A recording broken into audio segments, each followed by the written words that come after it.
알아두면 좋은 정보 간단하게 말씀드리겠습니다. 교육활동 보호라고 해서 선생님들의 교육활동을 보호하는 건데, 이거는 선생님들만 보호하기보다는 선생님의 수업권 플러스 선생님들의 교육하는 것과 학생들의 수업권까지 보호하는 거거든요. 그래서 우리 친구들이 올바른 수업을 제대로 받기 위해서 선생님의 교육활동이 존중되어야 된다라는 거기 때문에 부모님들이 좀 알아두시면 좋을 것 같고요. 그래서 정당하지 않은 민원을 반복적으로 제기하거나 선생님의 의무가 아닌 일을 지속적으로 뭔가 요구하시는 그런 활동은 조금 자제해 주시는 그런 걸 부탁드리고 싶습니다. 그 다음에 이것은 학생들이 과도한 행동을 하는 친구들이 있어요. 수업 시간에 학급 규칙을 지키지 않고 학교 규칙을 지키지 않는 친구들, 그런 친구들을 교육할 수 있다라는 생활지도에 관한 곳이거든요. 지금 제가 말씀드리는 모든 거는 학교 홈페이지에 가보시면 공지사항란에 다 올라와 있을 거예요. 학교마다 조금씩 다르거든요. 그 내용을 학교 생활규정, 학교 규칙 뭐 이런 것들이 다 학교 홈페이지에 올라와 있기 때문에 혹시나 궁금하신 분들은 학교 홈페이지 공지사항을 한번 보시면 좋을 것 같습니다. 그래서 어떤 문제 행동을 일으키는 학생이 있다면 그 학생에 대해서 조언, 상담, 주의 했는데도 개선되지 않았어요. 그러면 훈육과 훈계 이런 걸 할 수 있다라는 내용입니다. 생활지도의 범위 제가 아까 말씀드렸듯이 조언부터 훈육, 훈계, 보상까지 이렇게 되어 있고요. 이 내용들은 이제 담임선생님이나 그 학교의 생활부장 선생님께서 학부모 총회 때 또 설명을 해 주실 거예요. 그 학교의 특성은 그 학부모 총회 때 또 자세히 안내 받으시면 될 것 같습니다. 학교 폭력에 대해서 걱정 많이 하시는 분들 계실 거예요. 우리 열림이가 혹시 친구들이랑 안 좋은 일이 있을까, 뭐 다양한 걱정도 있으실 텐데, 일단 학교 폭력은 우리 학생들이 제가 아까 말씀드린 경계교육만 잘 지켜주시면 크게 걱정하지 않으셔도 돼요. 친구에게 항상 허락을 받는다, 동의를 구한다, 이런 것만 조금 생각해 주시면 좋을 것 같고요. 여기서 주의하실 거는 아이들이 사소하다고 생각하고 장난이라고 생각하는데 상대방은 그걸 학교 폭력으로 생각할 수 있거든요. 그래서 엄마 나는 장난이었는데 친구가 열림이가 선생님한테 일렀어, 이렇게 얘기할 수 있어요. 그런데 그럴 때는 장난은 나만 즐거운 게 아니라 나와 친구 모두가 즐거운 게 장난이에요. 근데 나만 즐거웠다면 그건 괴롭힘이 될 수 있고 폭력이 될 수 있거든요. 그래서 그런 것들을 과연 친구도 함께 즐거웠는지, 그리고 선생님께 뭔가 도움을 요청했을 때는 그 친구가 힘들었다는 거기 때문에 그런 내용에 대해서 부모님들께서도 조금 자세히 설명해 주시면 좋을 것 같습니다. 그래서 학교 폭력의 사안 처리 흐름도인데, 요거는 만약에 관련 사건이 벌어지면 학교에서 조사관 제도를 통해서 심의를 하고, 그 심의를 통해서 4가지 요건이 있어요.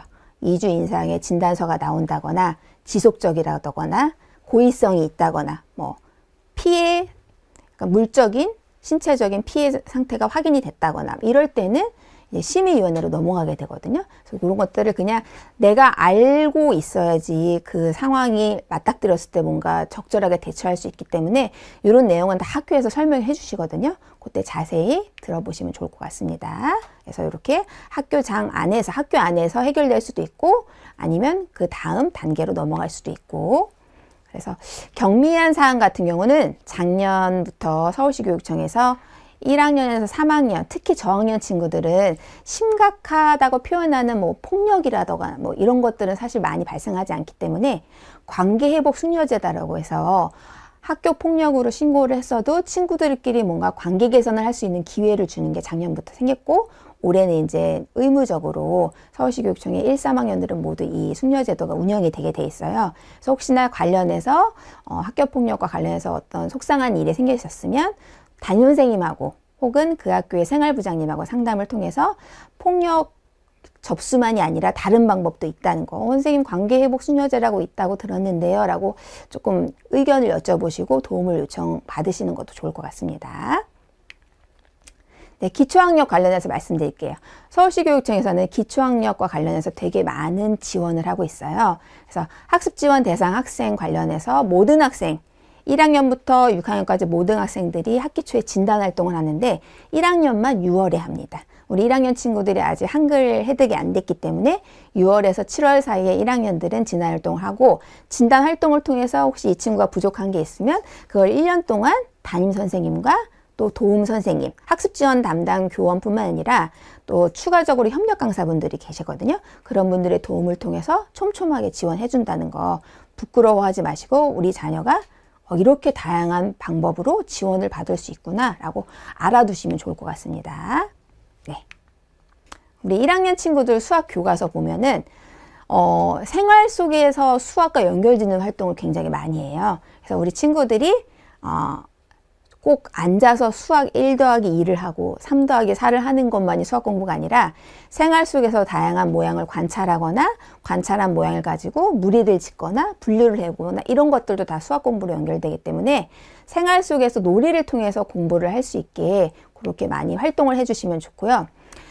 생각보다 언어가 좀 어려운 경우들이 있어요. 1학년들도 띄어세기, 모으기, 가르기, 이어가기 이런 것들이 막 나오기 때문에 부모님들께서 그런 언어가 사실은 우리 갈수록 문해력이 중요하잖아요. 친구들이 독서 습관을 통해서 어휘를 조금 낯설어하지 않고 생각해 볼 수 있게 그런 기회를 주시면 좋을 것 같습니다.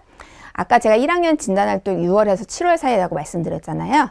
1학년들은 한글 또박또박이라는 시스템으로 한글은 진단활동을 하게 되거든요. 이 진단활동을 통해서 읽기 학생들이 그 글자를 읽으면서 유창하게 읽고 있는지 읽기를 테스트하고, 쓰기는 6문제 정도 나와요. 담임선생님이 불러주시면 그걸 듣고 쓰는 거예요. 그래서 읽기, 쓰기, 유창성이라고 해서 정해진 시간에 나와 있는 이런 단어들을 처음부터 끝까지 읽을 수 있는지, 이런 3가지를 체크를 하고요.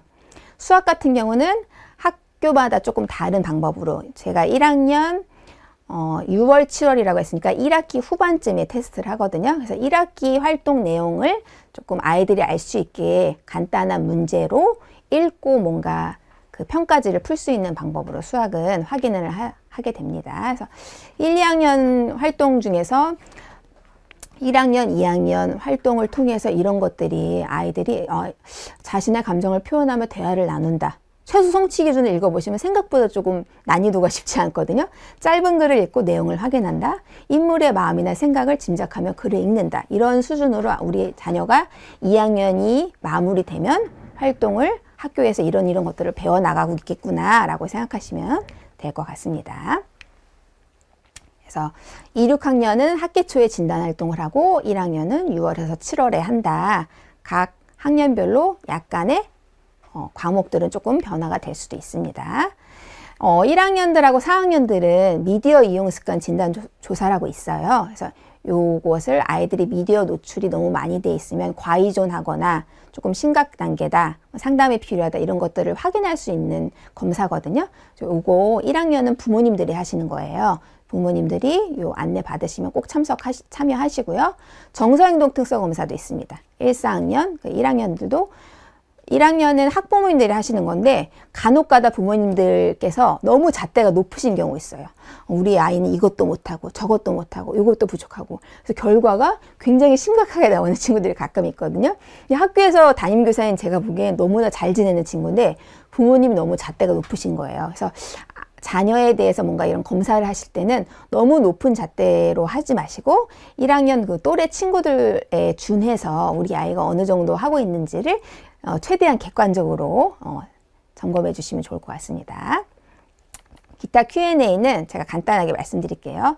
가장 중요한 거, 바른 생활 습관 적응을 위해서 가정에서 가장 중요한 거, 규칙적인 생활을 지속적으로 하는 거예요. 3월달 한 달하고 말고 4월달 2달 하고 마는 건 솔직히 중요한 습관 형성을 기르는데 중요하게 작용하지 않거든요. 1년 내내 하고 2년 내내 하고 꾸준히 하면 어느샌가 부모님이 시키지 않아도 아이가 스스로 하게 되어 있어요. 그래서 규칙적인 생활 습관, 연필 깎는 거, 자기 스스로 과제물 정리하는 거, 아이들 스스로 하는 거 꾸준히 할 수 있게 도와주시고요. 흥분하지 않게 감정을 침착하게 표현하는 거, 사실 부모님의 모습을 아이들이 보고 많이 배우거든요. 그래서 부모님이 조금 화가 나신 상황에서도 자녀의 말에 조금 끝까지 들어주시는 거, 이런 것들을 아이들이 보면서 아이들이 보고 자란다는 게 무슨 뜻인지 아실 거예요. 그런 부모님의 모습을 많이 본 친구들은 학교에서도 부모님의 모습 그대로 친구들이 이야기 끝까지 들어줄 수 있거든요. 그런 거 약간 참고하시면 좋을 것 같고요. 거짓말은 제가 아까 좀 전에 말씀드렸죠. 너무 작은 거짓말을 가볍게 넘기지 말라고 말씀드렸는데, 그렇다고 해서 너무 심하게 꾸짖으시면 아이가 그걸 더 모면하기 위해서 또 거짓말을 할 수 있거든요. 그래서 거짓말을 한 이유에 대해서 한번 이야기 나눠봐 주시는 게 좋을 것 같아요. 왜 거짓말을 하게 됐는지. 거짓말을 했다고 해서 일이 해결되는 게 아니야. 이렇게 이야기 나눠주시는 게 좋을 것 같습니다. 학교에서 건강검진 할 때 학교에서 정한 병원이 있어요. 그 병원에서 검진을 하면 검진비가 무료거든요. 근데 만약에 그 검진 기간이 아닌 자녀가 다니는 다른 병원에서 하시면 검진 비용은 이렇게 지원이 안 된다는 거, 그거 말씀드립니다. 우리 기초학습 아까 부진 말씀드렸는데 보통 1학년 때 한글 획득이 되지 않으면 이게 점차 쌓이고, 수학도 1학년, 2학년이 누적이 되면 2학년 이제 곱셈 나오거든요. 구구단 나오고, 그게 안 되면 3, 4학년 곱셈까지 이어지는 경우가 많아서 특히 기초학습 부진의 1, 2학년이 굉장히 중요해요. 그래서 부모님들께서 습관을, 책 읽는 습관, 그 다음에 책 읽기를 바탕으로 다양한 문제를 해결하는 습관을 조금 길러주시면 좋을 것 같습니다. 제가 마지막으로 말씀드리고 싶은 거는 우리 자녀들이 학교 생활을 가장 잘 적응하기 위해서 가장 중요한 건 학교가 즐거워야 되거든요.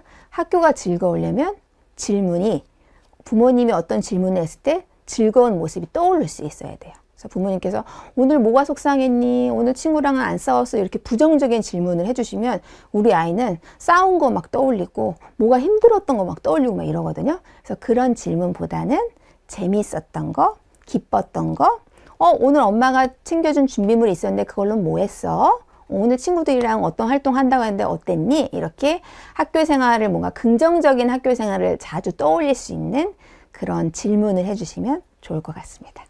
네. 그래서 자녀가 학교 생활 뭔가 속상한 일을 얘기했을 때는 우리 열림이가 많이 속상했구나. 다음부터는 친구에게 속상한 마음을 전해보면 어떨까? 그런데도 반복해서 그 친구가 열림이를 힘들게 한다면 그때 선생님께 말씀드려보자. 이렇게 일단은 처음에는 아이 스스로에게 해결할 수 있도록 기회를 주시고, 그 다음에 조금 힘들면 주변 어른들께 도움을 요청할 수 있는 걸로 그렇게 말씀해 주시면 좋을 것 같습니다. 네, 세상에서 가장 먼 거리는 머리에서 가슴까지라고 합니다. 머리로 충분히 인지한 사실도 가슴으로 이해하고 실천하기까지는 쉬운 일이 아니기 때문이죠. 그래서 우리 아이들 사실 3월 한 달에 시작하는 모습들 보면은 학부모님들께서 이렇게 충분히 만족하시지 않을 거예요. 근데 우리 아이가 머리에서 알고 가슴에서 뭔가 이해하고 실천으로 이어지기까지는 많은 시간이 걸리기 때문에 좀 기다려 주시고 이해해 주시면 우리 자녀도 충분히 잘할 수 있으리라고 생각합니다. 네, 이상으로 제 연수는 마치도록 하겠습니다.